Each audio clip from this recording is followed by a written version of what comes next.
Baggaley. I'm an art teacher. I work predominantly in the southwest.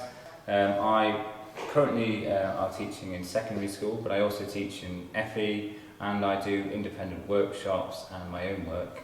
So what I was going to do today was a workshop to do with monoprinting and using monoprinting as a technique to work within your drawing practice, within the landscape, not necessarily just in the studio, but to try and bridge the gap, so it's not just a separate technique that you can do at home, but something you can do outside, you can do as part of that explorative element of your drawing and your printmaking skills. And it's a really simple process that can get you a lot of rich drawing and get you a lot of rich immediate printmaking that will come through in the work you produce.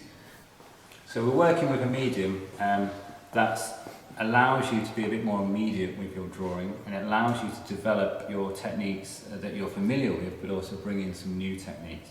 Now, the results that you get from this are going to be experimental because you're revealing it after you've done your drawing, but then you can extend and develop them further than you could do before.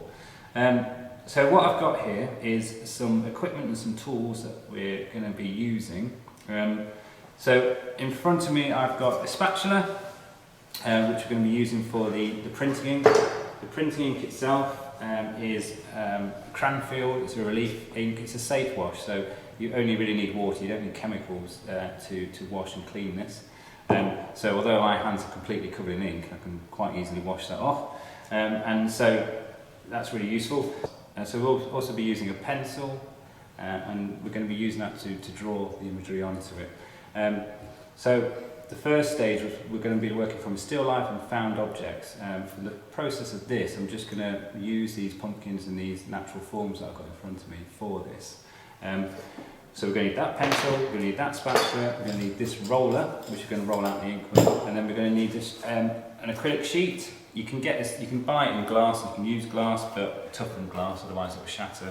But plastic is probably the best medium, especially if you're wanting to go outside and use it outside. It's far safer, it's lighter, and it's reusable. So, for example, these ones I could just use over and over and over. They'll just wash and clean off. So once you've bought one, you probably won't really need to buy any more. So the next step now is for me to show you how to ink up the acrylic. So I'm going to use the spatula, and I'm going to take some of the ink out. I don't need much. I only need about 50p or 20p in this case. I don't need much in the middle. Because the ink is, a printing ink is quite rich, when you roll it out, it's going to roll out and it's going to keep printing the texture and the surface on my hands for printing. So I'm going to roll it out. I'm going to go, if I just did this, you're not going to do a very good job of it. So it's better to lift and roll.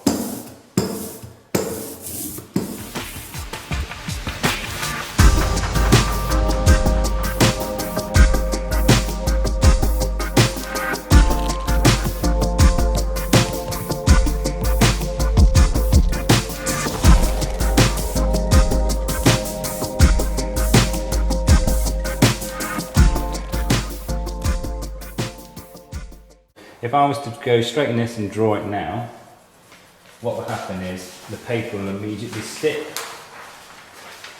So if I put this paper on, okay, if I attempted to draw, I'm going to end up with ink already on it. And so to make this process work, we need to be in a situation where there's no friction between paper and surface, so we're going to have to blot it. Okay. If you're working with coloured printing inks, or even with black, and you wanted to use those blocks of colour, you could keep these, just put them to one side and let them dry. It's going to take an overnight, a couple of days if you want them to be really dry, but touch dry, especially for these ones, I would give it a bit of a day or so. So I'm just pressing it down and I'm removing excess. Now you may need to do this several times. The first one's going to be very rich, and it's going to pick up all those bumps that are in the ink. That's fine.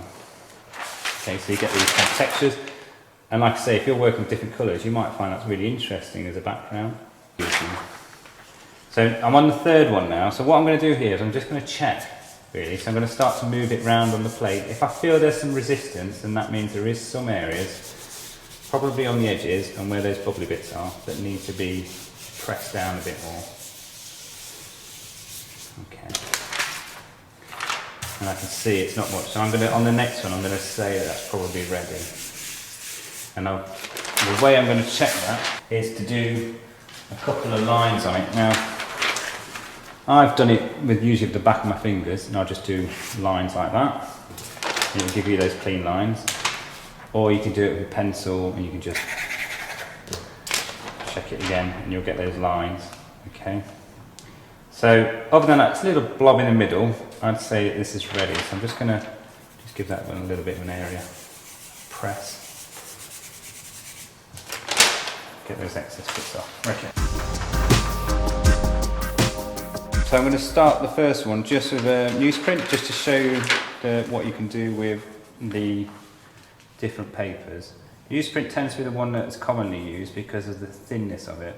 If you did this with cartridge paper, the thickness of the paper, even if it's like 120, 140, it's going to, that's GSM, so that's the thickness of the paper. That can have an impact on your line quality. So we quite often just use newsprint because it's such a thin paper that you get a really crisp line. So I'm going to be looking from this still life, and I'm going to get an example of that. Okay, so working with still life, I'm just going to do a demonstrational drawing. So I'm going to just get I could either draw the whole thing, or I could draw a section. So I'm just really going to focus on this area for the sake of this exercise and to demonstrate it. So continuous line is a really good way of working with this because you're keeping control of it. You can't lean on the paper. If you lean on the paper, you're going to make a mark. Okay. You might choose to do that as a technique. So as you're drawing something, you think, oh, I quite want to put a bit of tone or some kind of texture into that. Then you might deliberately go back and rub the surface. Okay. So I'm going to try not to lean on it. You could do it this way. You can put your arm underneath, and then you can draw on top of it. If you're worried about the paper moving, then you can use either clips, which I've got here, or if it's going to be flat on the table, you can just use a little bit of masking tape. You don't need much because all it's doing is stopping it sliding. So you don't even need to worry about pushing it down. It's just something that gives it a little bit of grip. Okay. Okay. I'll start drawing it now. So, like I said, I tend to work continuously, but I can show you it'll work just as fine if you're working with just freehand sketching. So if I was to go with freehand sketching, I might start with working out the shapes and the forms and the areas, and I could do it that way. But all of those lines will show on it. Whereas with continuous line, you're going to get a bit of a quirky line, you're going to get a bit wobbly. It's probably going to require more time to get like a composition that works for you. However, all those interesting lines and those textures that come through it, you might find quite interesting and you want to show in drawing. So there we go.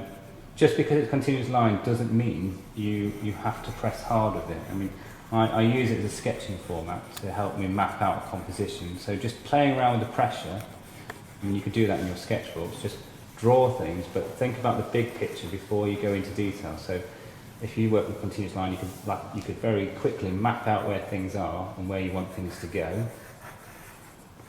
Okay, like that. I won't go too much longer, I'm just going to go through.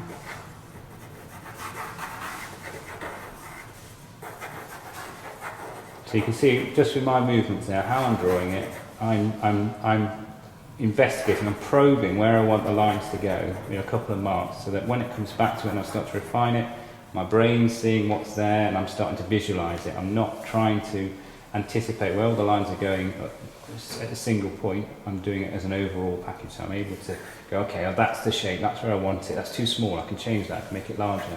You can't do that if you're just drawing innate detail in small areas. Your brain's thinking, oh, I've got all this space I need to fill. But if you're very loose and you can work things out, you can change the pressure of your pencil and you can help to construct that composition.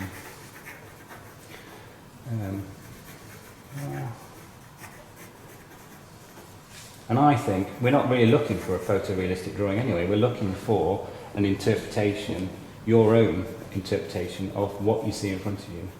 And I don't know if you've noticed, but I'm looking up almost every few seconds. And that's because your brain's not able to retain that information, that detail, for a very long period. And you might think, oh, I need to change things. And you're not going to do that if you're starting to make it up in your head. You need to keep looking. You're investing your time in it. If we were doing this as life drawing, it's crucial. If you were to not look at the model and you're just drawing and starting to think what you know rather than learn by looking, then you'll end up with probably something that looks more like Mr. Blobby than something that's actually a life model drawing of accuracy. So looking, it's the biggest thing with drawing. Painting, any kind of creative activity, it's the point of looking. Okay. Right, so I'm going to stop there and keep going. I'm sure you're anticipating seeing what's actually happened on the other side. I'm just going to show you that one technique more, where I was talking about adding pressure to it and what that might do to the, just finish that bit, to the actual drawing. So, you know, at the moment, the only thing that's printing in theory is the line, and what we want to do is add maybe a bit of tone. So here I've got areas of light and dark. So I've got light coming from above, and then I've got tones and shade and these kind of darker spaces down here. So I could do that through mark making, so I could add tone in like this, and build it up. I'm not one for smudging, I tend to use just the line, and if we make the mark making happen through different densities, so if I push really hard, I can use compressed line, scribble line, those lines that you just think you use for doodling, they can actually be really useful for defining contrast and making things stand out.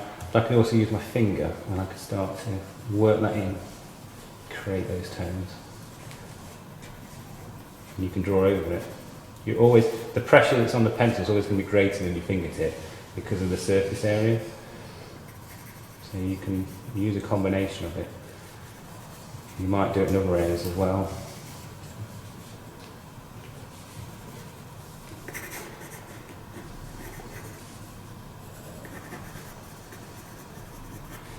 Think about the shapes and forms. We're working with three-dimensional shapes, so we don't really need to use flat lines. We're going to be always using curved lines, and those curved lines, it's almost like you're sculpting the objects out in front of you.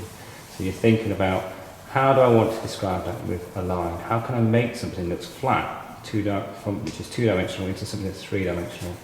And that comes through suggestion, it comes through your use of mark making. Now these lines, they're not on there, it's me interpreting and using techniques to give the illusion of something being three-dimensional, so that we have that form and that shape coming through.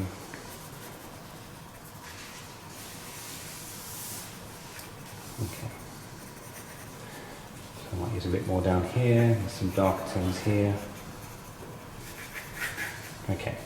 Right, so big reveal, I think, the next step. So this is only a part drawing. If you were drawing this at home, you know, you could quite happily draw this for a lot longer than me. I'm just merely demonstrating in this process. These usually go wrong, but you never know. We'll give it a go. There we are. So there we've got our line drawing come through. Okay. So you can see on this particular paper, we've got far more refined quality of line than we would have when I show you on a different material. But you can see all the things that I was drawing have come through. So there are elements of my original mark makings underneath. There's also elements of the pressure, and we've added surface to it. And then if you notice, it's flipped the image as well. So the image is in reverse, and that's what happens when you're working printmaking, is you're working on the other side. So if you're wanting to do something that's the right way around, you're going to have to flip your brain, and you're going to have to think drawing it in reverse. Or you can use tracing paper, and you can sketch it on tracing paper, and then flip the tracing paper and draw it that way. So you might start a composition, you might start your sketching on a traced form of paper and go out and observe, and then bring it in and then draw it that way. Or if you're doing something abstract, or you want it to be flipped, and it doesn't really matter. it's still a bowl of vegetables and pumpkins, onions, etc. It's just not the same way around. So that's something to bear in mind. And in pretty much any process in printmaking, we'll do that. So if I was working with lino or colograph, I have to remember that the image is going to come out in reverse on the other side. Okay, so that's the process.